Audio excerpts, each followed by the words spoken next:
Hello, once again, this is Eric Phil Estrada, and today I will be discussing social mobilization, what it is, and the role social marketing play within social mobilization.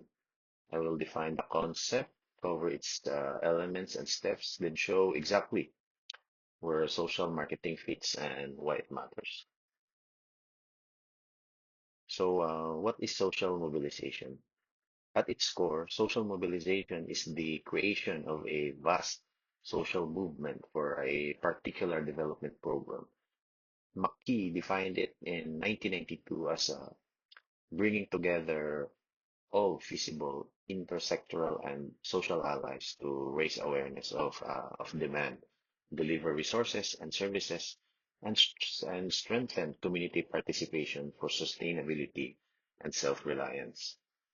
Then Jack Lin, she's the original guru of social mobilization at UNICEF, called it a planned broad-scale process built on the cumulative effect of many players promoting political commitment, popular support, demand, and community involvement.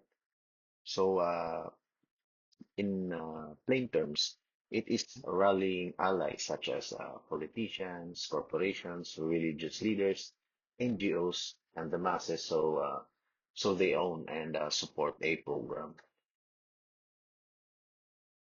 Notice that social mobilization is broader than social marketing.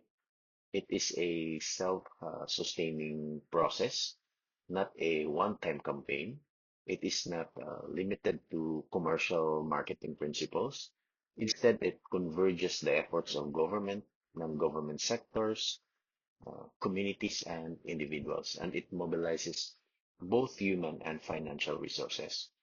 So its aim is to transform development goals into sustained societal action.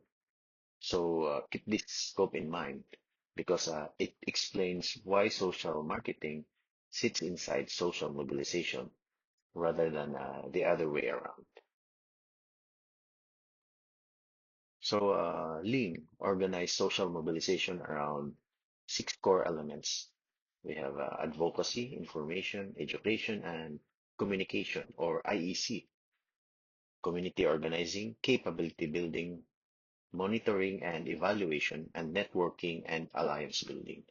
The key point is that these are not independent. They are synchronized and planned so the activities of one reinforce the others. Advocacy wins commitment. IEC informs and engages. Community organizing builds local capacity to act. Capacity building sustains it. Monitoring and evaluation keeps it on track, and alliance building widens the base of support. So, in practice, the process follows these six steps. First, it assess needs by identifying the problems affecting specific groups. Second, define your objectives, which become your basis for monitoring and evaluation. Third, identify your targets and the allies who can take action.